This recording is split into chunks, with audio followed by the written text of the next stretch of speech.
oleh Allah Subhanahu wa taala.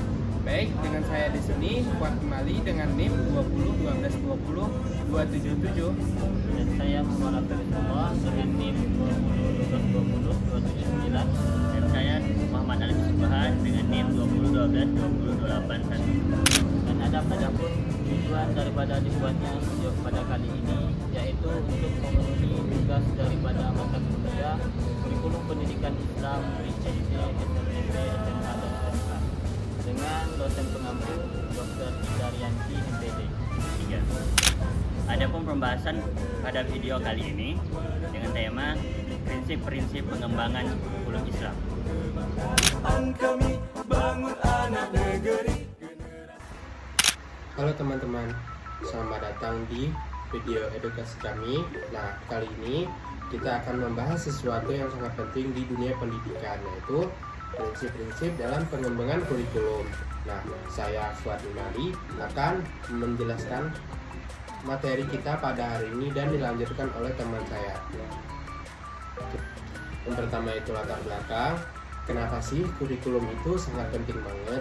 Kurikulum itu fondasi utama pendidikan, bukan cuma sekumpulan dokumen berisi rencana belajar, tapi juga penentu arah atau kualitas pendidikan.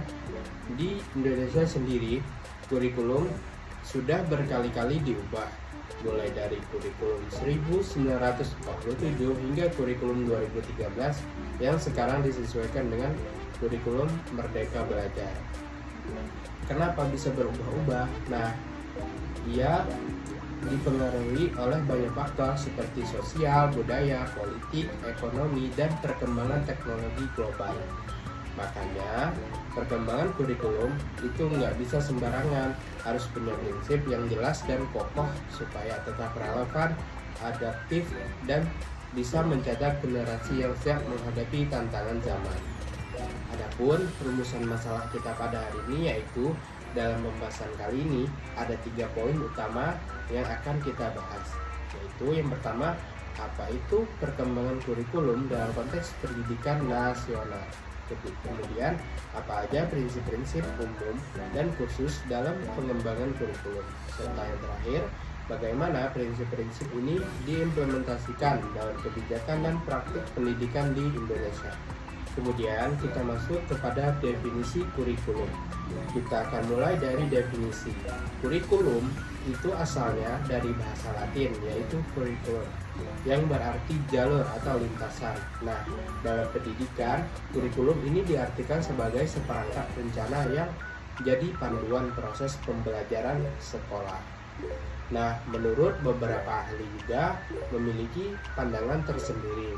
Menurut S. Nasution, kurikulum ialah rencana proses belajar mengajar di institusi pendidikan.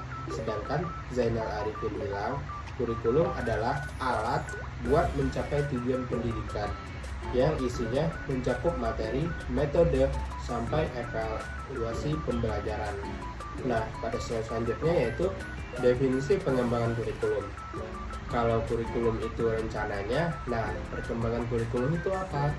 Ini adalah proses sistematis untuk memperbaiki dan menyesuaikan kurikulum biar tetap relevan dengan zaman dan kebutuhan peserta didik.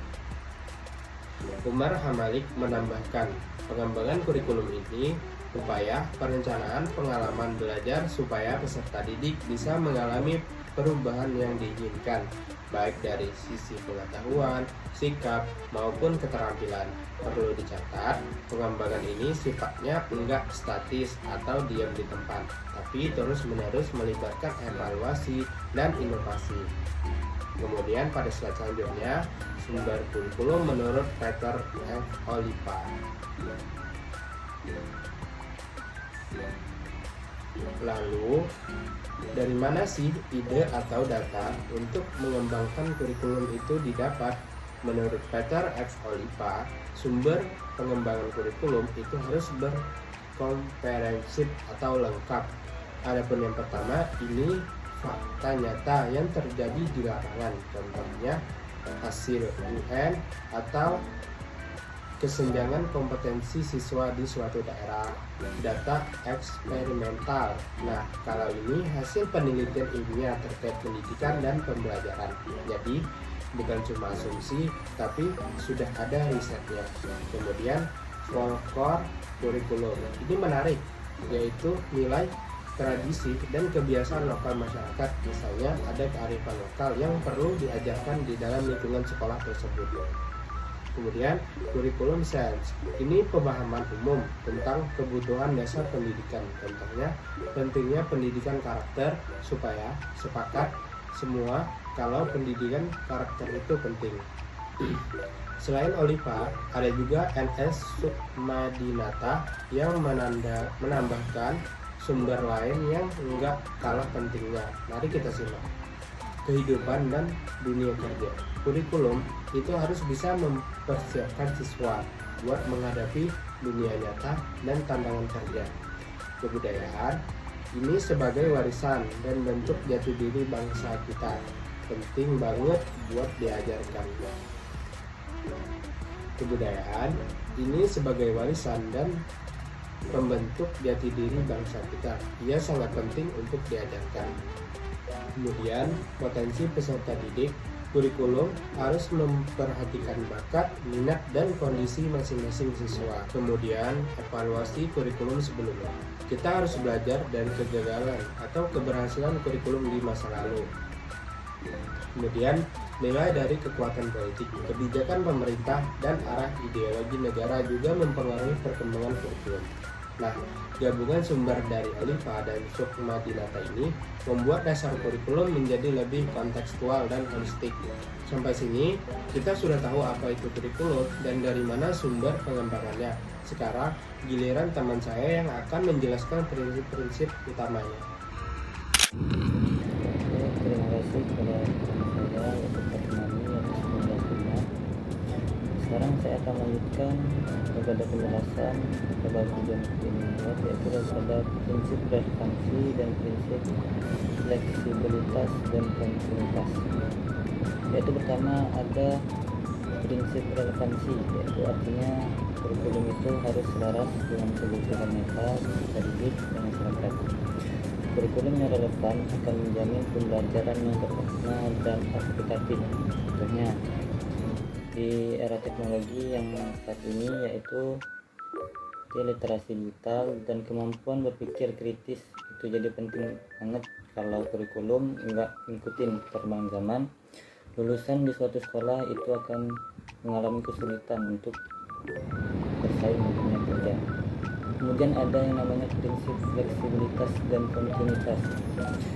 Fleksibilitas itu maksudnya yaitu kurikulum bisa disesuaikan dengan kondisi lokal, kapasitas guru dan fasilitas di sekolah. Contohnya yaitu di daerah 3T, pasti di daerah itu mengalami yaitu tantangan yang beda sama sekolah yang di kota. Nah, kontinuitas ini memastikan keseimbangan pembelajaran antara jenjang SD, SMP maupun SMA dan antara mata pelajaran. Jadi nggak ada tuh materi yang diulang-ulang sampai membosankan, atau malah ada materi yang lompat jauh dan membingungkan bagi peserta didik itu sendiri.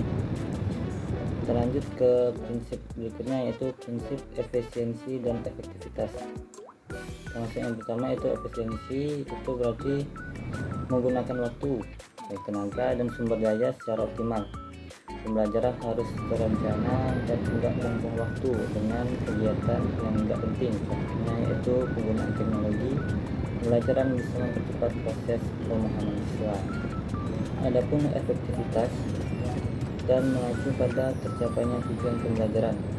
Ini bisa diukur dari hasil belajar, tercapainya indikator kompetensi, dan peningkatan prestasi siswa. Yaitu ada juga prinsip penentuan tujuan dan isi. Tujuan kurikulum itu harus jelas, relasi, dan sesuai dengan kebutuhan zaman serta kebijakan pendidikan nasional. Ada 3 tingkatan tujuan, yaitu yang pertama ada yang namanya tujuan nasional, itu seperti penguatan pendidikan karakter. Yang kedua ada tujuan institusional, itu seperti visi atau visi dan misi di suatu sekolah. Dan ada yang terakhir, yang ketiga, yaitu tujuan instruksional, kompetensi dasar dan indikator pembelajaran. Adapun daripada isi kurikulum itu nggak cuma tentang pengetahuan atau kognitif saja, tapi juga mencakup tentang pengetahuan atau juga aspek afektif, nilai-nilai dan psikomotorik keterampilan. Jadi siswa nggak cuma pintar tapi juga berkarakter dan terampil. Adapun pembahasan kita sekarang ini yaitu prinsip proses media dan penilaian. Kita masuki dari proses belajar mengajar, yaitu harus mengedepankan kegiatan siswa, pendekatan seperti project based learning, problem based learning, dan discovery learning. Itu sangat dianjurkan, yaitu dari media pembelajaran itu bisa disesuaikan dengan materi dan sarana sekolah. Teknologi digital bagus, tapi media konvensional juga bisa relevan untuk saat ini jika digunakan secara efektif. Adapun penilaian atau assessment yang digunakan untuk mengukur prestasi dan memperbaiki proses pelajaran. Jenisnya macam-macam, ada yang namanya kuantitatif, sumatif, diagnostik, sampai penilaian autentik. Dan yang terakhir kita lihat tentang tantangan dan solusi daripada implementasi.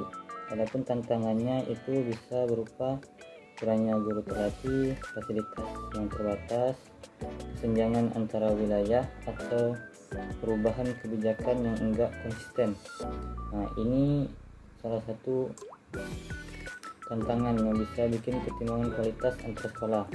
Adapun solusi yang bisa kita lakukan dengan strategi antara lain yaitu latihan guru berkelanjutan, pemanfaatan digitalisasi seperti LMS dan electronic report, dan program Merdeka Belajar yang kasih fleksibilitas buat sekolah dalam mengatur kurikulum sesuai konteks masing-masing.